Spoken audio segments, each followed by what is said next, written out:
country made up of thousands of islands in the eastern edge of Asia.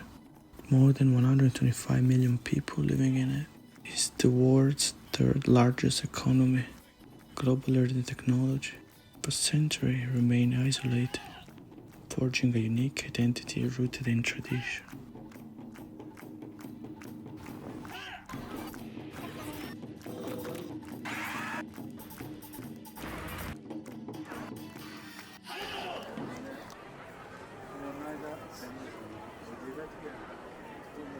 Well, I guess now is the time to give you some background. Let's start from the beginning, in the middle of the 16th century. Yeah, maybe not that far. It's probably quicker to begin in 2024, when I went to Japan for the first time. That trip came at a difficult point in my life.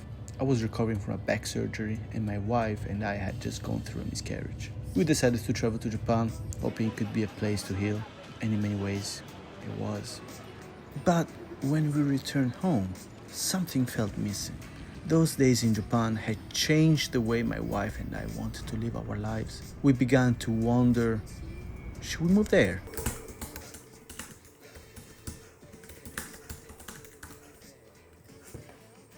Of course, Japan's culture and laws are very different from what we used to in Europe.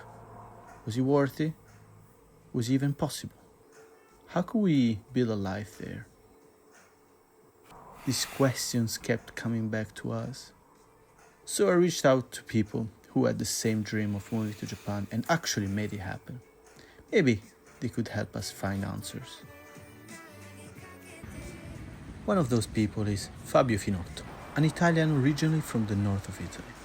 He moved to Japan after being recruited by Woven, a company created by Toyota, to work in their offices in Nihonbashi Muromachi, Tokyo. I met Fabio during my second trip to Japan. Yes, because I went back again, this time for research purposes.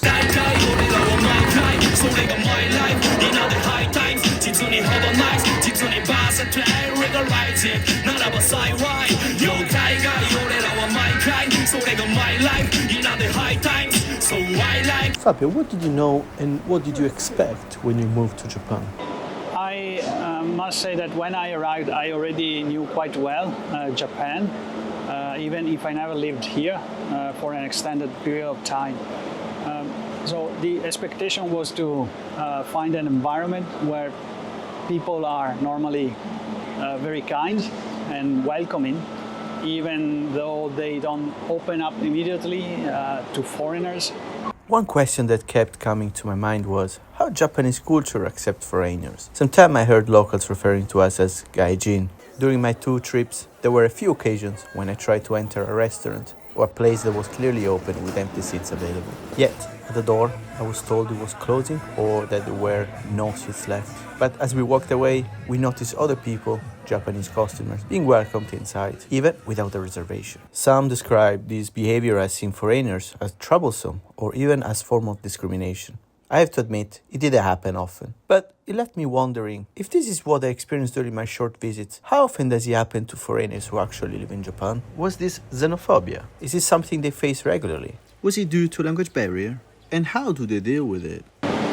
Okay, this is a very complex question, but I don't think that the barrier is linguistic per se.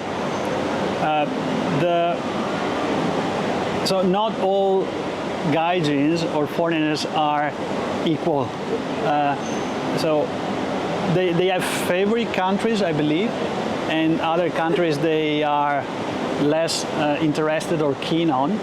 As an Italian, I generally find that they are very interested in Italian culture and what, as a country, Italy has to offer in terms of design, food, fashion, etc. And of course, it also depends on who you are.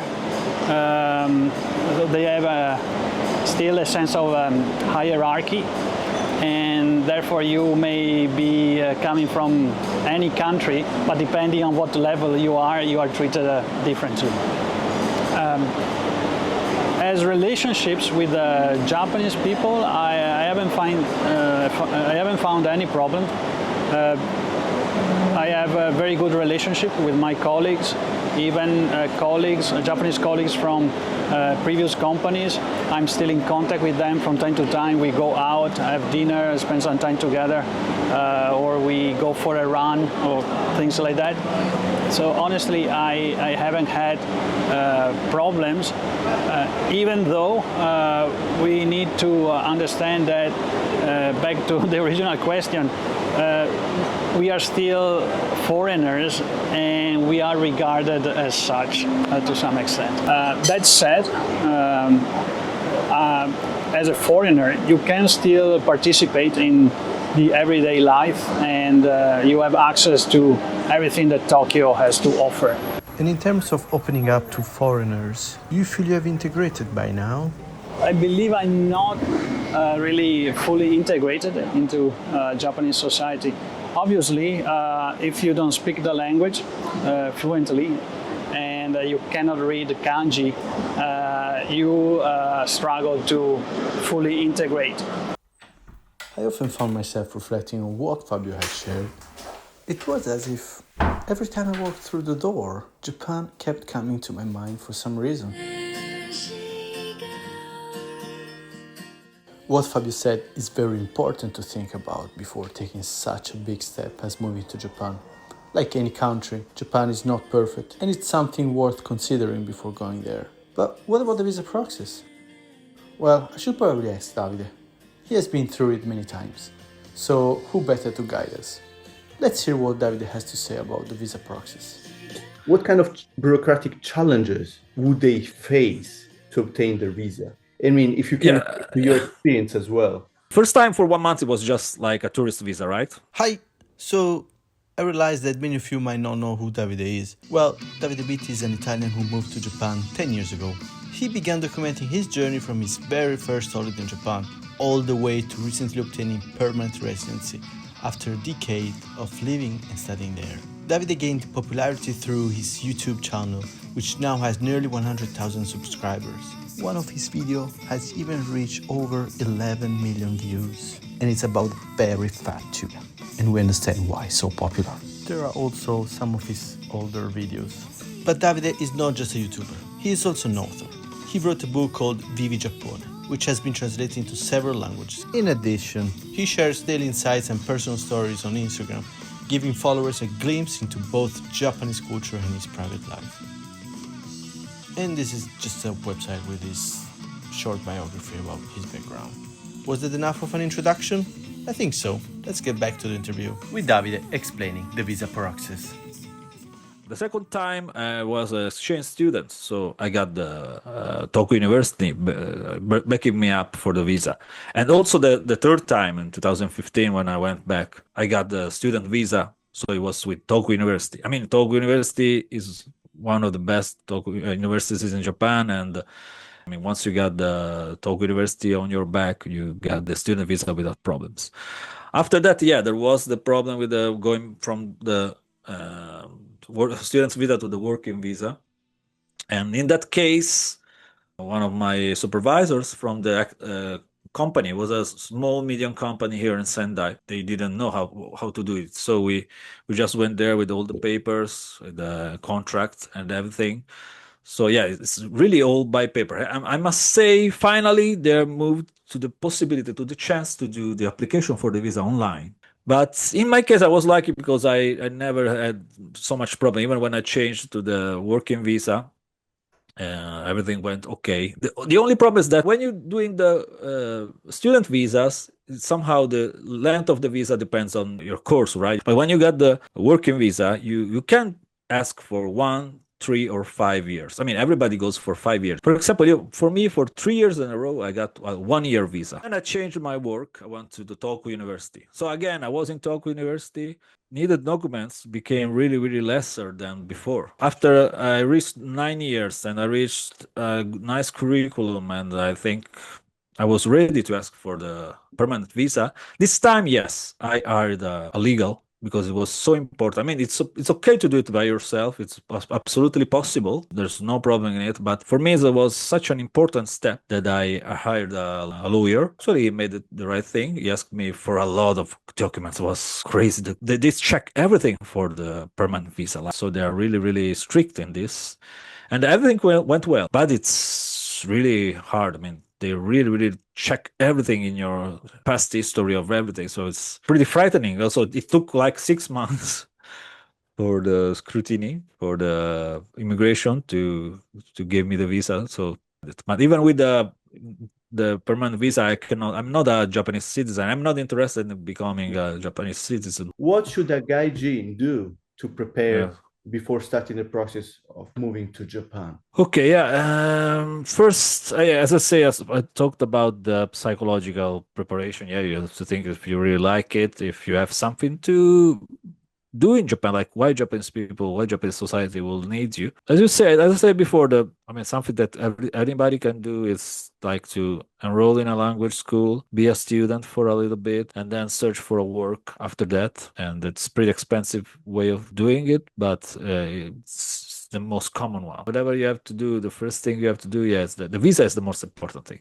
because Japan is a place that if you can go, if you're a European from Europe, you can just stay for 3 months as a tourist. But with the tourist visa, actually, you're not supposed to search for work.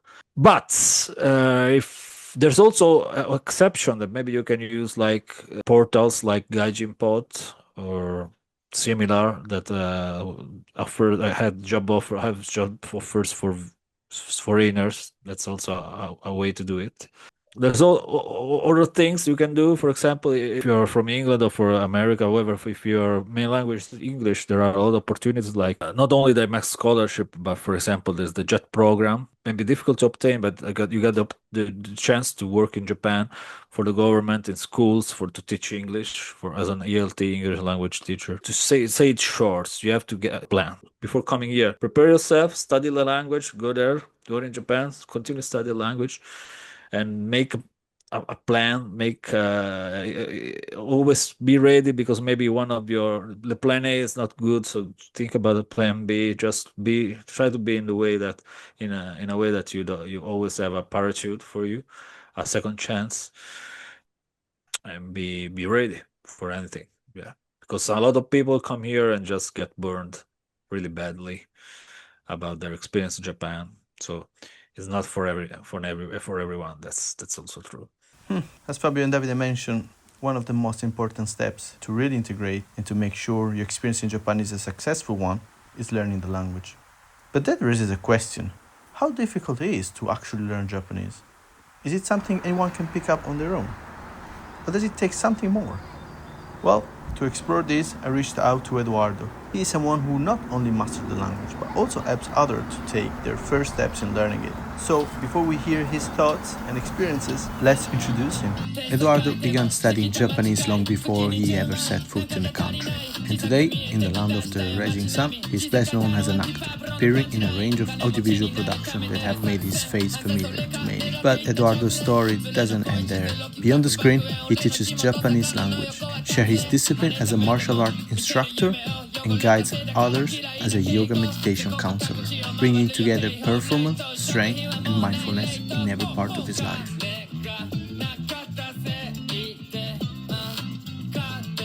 So, when you first started learning Japanese, how difficult was it for you? The point is that understanding that you cannot learn languages, you can only learn how to communicate with languages. And the point is understanding how to approach a language. So I never actually studied Japanese in the classical way, but my only advice would be, if you want to learn a language which is so peculiar in the sense that it doesn't look like any other language in the world, you should learn how to communicate very well in your own language first. So it means you know how you read the body language in your own language.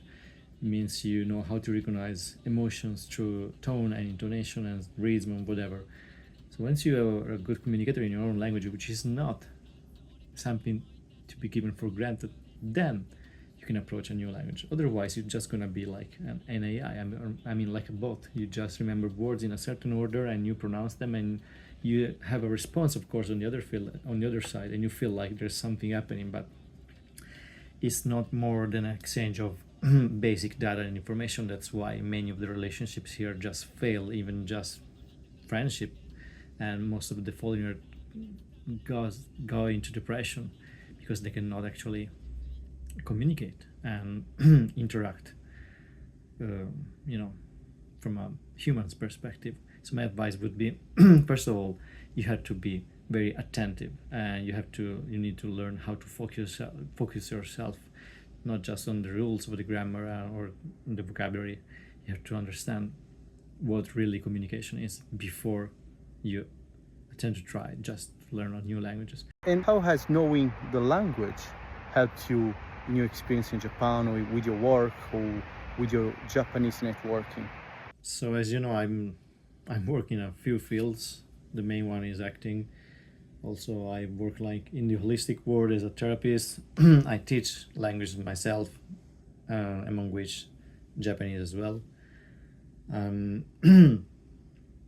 So yeah, it was extremely important also, like, to be able to be, in order to be an actor here, because if I want to be part of the business industry here, I mean the show business industry here, I have to be able to communicate in a certain way. So it means I know how to behave and how to, deep into the untold rules of the Japanese society. Yeah, definitely important. Not everyone who comes here speaks Japanese or even learns Japanese, but the way they integrate themselves into society is questionable, let's say so. And now, like in a Christopher Nolan movie, we're ending right where we began. Sitting here, about to make the decision of my life. Should I move to Japan or should I stay here? Just dreaming of it. Would I burn out if I moved there? Would I be able to make it through the visa process? Could I learn the language well enough to find a job to support myself? Almost 20 minutes into this documentary, and I still don't have an answer. Maybe the truth is that some journeys don't start with an answer. Maybe they begin with a question.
日々